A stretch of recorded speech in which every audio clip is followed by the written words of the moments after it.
Hi. Howdy. I really liked the point that you brought up that victim privilege is more of a thing than white privilege.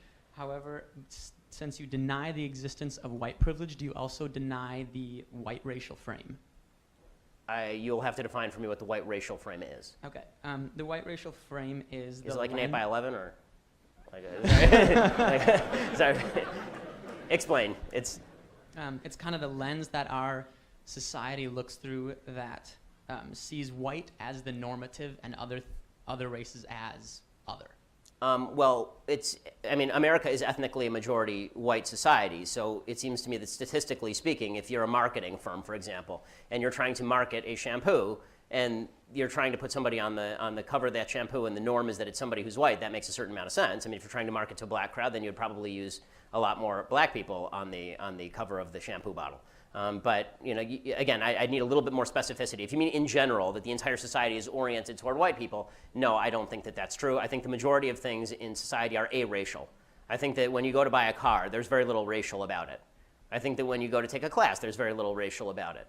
And I think that markets respond to marketing, and therefore if you're trying to appeal to a given market, you try to appeal to that market by marketing. Right? I think there's a reason that ESPN has staffed a lot of black commentators, for example, in recent years, and that's because they're obviously trying to cater to a more minority-centric audience, which is fine. That's their prerogative. So I think that I don't like vague ideas. I like when they're made very specific. So I'm sorry to ask you to concretize. Do you want to make it a little more concrete, and then I can respond a little better, or does that answer it? Okay, I'll try. Yeah, sure. One of the ideas that the white racial frame posed whites as the norm is something like the beauty standard is white. When you look at Miss Universe or anything like that, all the top 20 candidates are all white, and it's things like that. Okay, so to take an example that counteracts that, I think that, can we have a show of hands in the room? How many guys in here think Beyonce is kind of hot? Yeah, I mean, so the idea that I think Anika Noni Rose is kind of hot. I mean, like the idea that it's all white racial frame. I think that people have particular preferences as to beauty. I assume the judges have particular preferences as to beauty too. I don't know that that's racially ingrained. I mean, people of the same race tend to marry the same race across every society known to man. So that's not really a shocker. Okay. I appreciate it. Thank you. Dr. Shapiro, on August 28, 2003, in an article on townhall.com, in which you analyzed the rise of gay and lesbian studies in college, you said, if you pay tuition, you're sponsoring the militant homosexual agenda. If you pay taxes, you're sponsoring the militant homosexual agenda. If your child majors in English, you're sponsoring the militant homosexual agenda. Tell Bailey to major in math.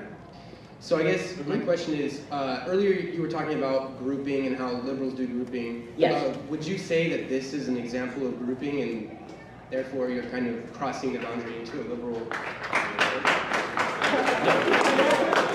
No, and I will explain why. When you use my taxpayer dollars for stuff I don't approve, then it's sponsoring a particular agenda. And it turns out that in the state of California, which now has a law on its books, for example, that suggests that we have to teach gay and lesbian history in schools, that is in fact an agenda. It turns out, see, here's the thing, that one of the things that annoys me is the idea that people are unbiased. Everybody's biased, okay? I'm honest enough to recognize that I'm a conservative. Well, you'll hear from a lot of teachers in this school and others, you'll hear that they're objective representatives of the truth. That isn't true. Everybody has their bias, everybody has their politics. I'm just honest enough to admit my bias in politics. When it comes to the idea that the state is sponsoring particular viewpoints, failing to recognize that the state sponsors a variety of viewpoints, including what I think is certainly accurately termed a militant homosexual agenda when it comes to the idea that you are going to teach in schools, specifically gay and lesbian history, which is now mandated by state law. Yeah, that's sponsoring an agenda. And again, the state sponsors lots of agendas.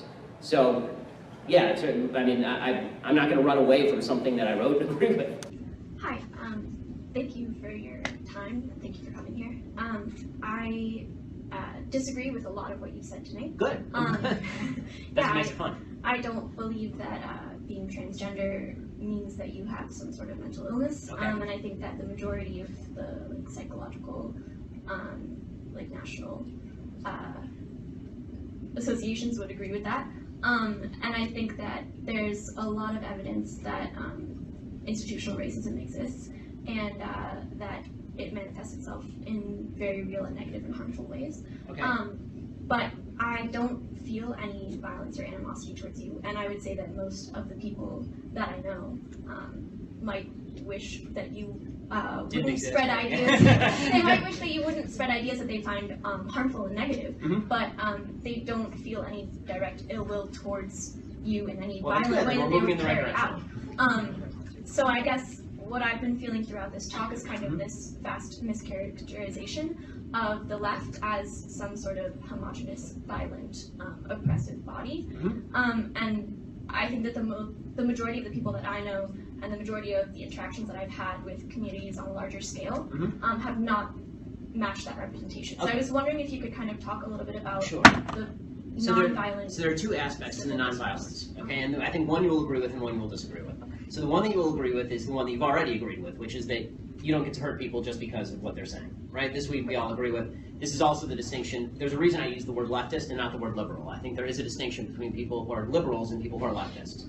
I think that people who are liberals may disagree with me on politics, but they don't feel that they get to use force to shut people down. Leftists don't feel the same way. So that is a natural distinction. Now, here's the part where we'll disagree.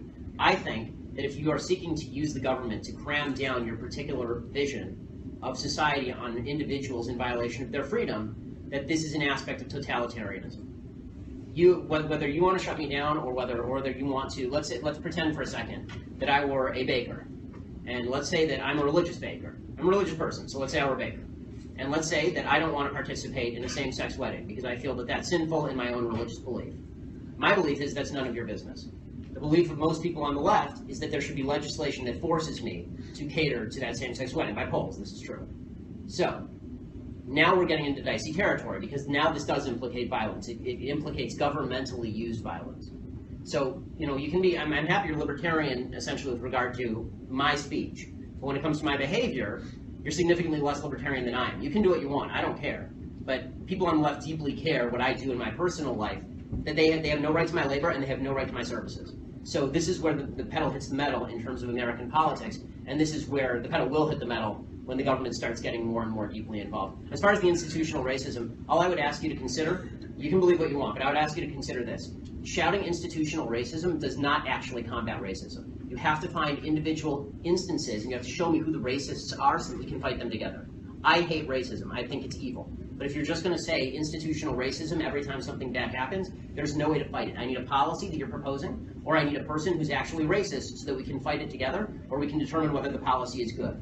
What I find really problematic is the virtue signaling that I see by so many people on the other side, which is, I don't have to give you the racist, I don't have to tell you who he is or what measures I'm proposing. I just say institutional racism, everybody cheers for me because that's an approved point of view, and now we move on with our lives. You haven't helped anybody, you've just made yourself feel better. If you want to have her respond, please. Well, I think that institutional racism in and of itself, first of all, I would say that the majority of the people that do bring up institutional racism do also have solutions as to how to combat it. But I think that invariably involve encroaching on other people's liberty. But yes. Well, I would just say that there is kind of, again, I feel like you're painting a wide and diverse group of people with the same brush and saying that if you can't point to a policy or if you can't point to a person, then you're just wasting everyone's time. And I think that a lot of people are trying to point to policies, and while I think that the idea of pointing to a racist person is fundamentally in contrast with the idea of institutional racism, because institutional racism grapples with implicit bias in the society as a whole, or not like a ghost in the machine, but in individuals. Unless you're connecting that to a policy, it's a cop-out. Because now we're ghost hunting again. If you just said to me, we have a problem in American society, income inequality, right, is a problem in Americans. If you just gave me any problem, and I said, well, that's the Bilderbergs' fault, right? That's the fault of the Bilderbergs, right? It's a conspiracy. It's the fault of the Bilderbergs, right? There are all these conspiracy theories about the Bilderberg group. Now, let's say that it's the Bilderbergs' fault, or it's the protocols of the elders of Zion. It's whatever it is. There's some conspiracy out there. You would say to me that's not useful because what are you even talking about? When you say institutional racism, it's too broad. You at least have to name me the institution. Which one is the racist one? which institution is racist? Tell me which, like, so we can fight it seriously. So we can fight it together. Just shouting slogans like institutional racism is not, it's not effective. Shouting white privilege is not effective. I want to be on your side. I do. I want to fight racists. I think I think racism is, I think racist behavior is evil. I want to fight it with you, but I can't fight it if you're not showing me what it is. And we have to decide together if the policies you're proposing will alleviate racism or exacerbate racism. And it turns out, I think, that a lot of the policies proposed by the left, I think institutional racism is a way, is usually a lever for proposing a policy that is actually unpalatable to freedom, and then castigating people on the other side of that policy as being in league with the institutional racism. The policies are good or bad without regard to words like institutional racism, is what I'm saying. Honestly, I'd love to sit down and talk with you for an hour about it because it's a worthwhile conversation, and I think we could actually get somewhere with it. But I think that slogans generally tend not to be particularly effective in getting us to solutions. Okay. Thank you. What's inappropriate about saying that there are been homosexuals that have been persecuted, or that homosexual men and women have contributed positively to... There's nothing negative in saying that homosexuals have been persecuted or that homosexuals have contributed positively, but I don't think the important thing about Leonardo da Vinci is that he liked dudes. I think the important thing about Leonardo da Vinci is his contribution to Western civilization, and I think that has very little to do with where he wanted to put his genitals. So where does it rise to militancy then?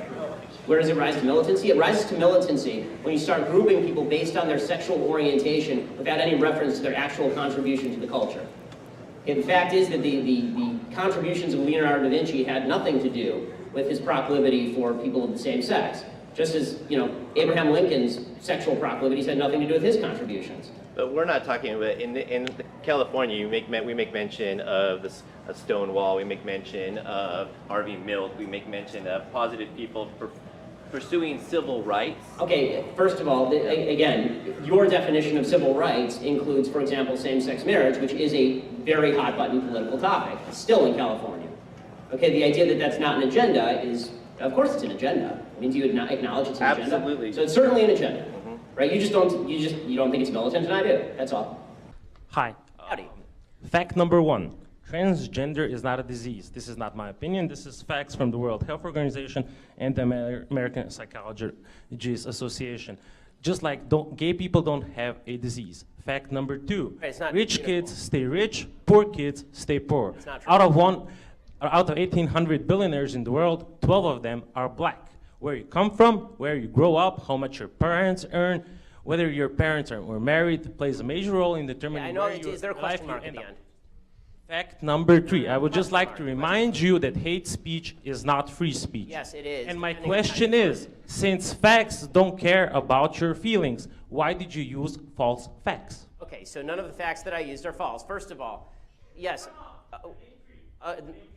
No, okay, first of all, would you like the answer? Okay, so the three facts you mentioned, you talked about transgenderism. First of all, until 5 minutes ago, the DSM specifically defined transgenderism as a disorder. It defined it as gender identity disorder, now calls it gender dysmorphia, which doesn't even make sense. It says that depression is the actual problem, not the actual gender disorder, which again does not explain why the transgender suicide rate is upward of 40%, and the actual suicide rate for the rest of the American population is lower than 3%.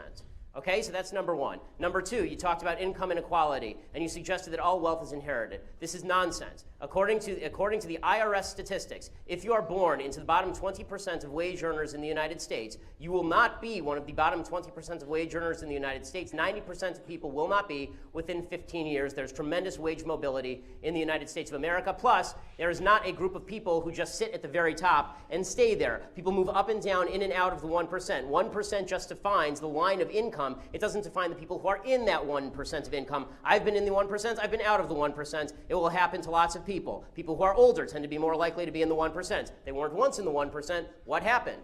Okay, so that's number two. Number three, you say hate speech is not free speech. It depends how you define hate speech. The only speech that is not free speech is speech that overtly defends or pushes violence. Specifically, speech that is generating violence, right? That's the only type of speech that's not hate speech. If I say things you don't like, that's not hate speech. And if you think that it is hate speech, you're a fascist. End of story.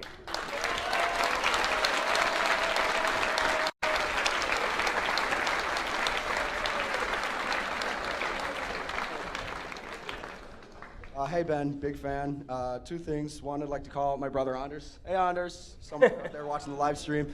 Number two, I debate socialists all the time, and their only real comeback is, oh, that's not real socialism, or that's not real communism. Is there any way to really get around that and try to make them see that, look, just because your version of socialism, that magical fantasy land version of socialism, has not been tried, doesn't mean that socialism is an acceptable concept? Yes. So the problem is that you're arguing with them in terms of the effectiveness of socialism. So what that argument is, you say socialism doesn't work, it fails everywhere, it makes people poor and miserable, right? That's the argument. And then they go, but that's because it hasn't been properly tried, right? That's their comeback.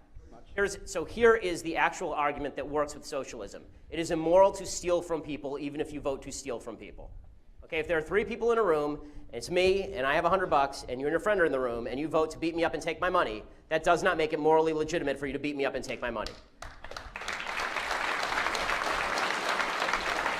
One of the great lies that's been told about socialism, and you see this all the time, is people say socialism, beautiful idea in theory, but it doesn't work in practice. No, socialism is a shitty idea in theory, and it's an immoral idea in practice. Okay,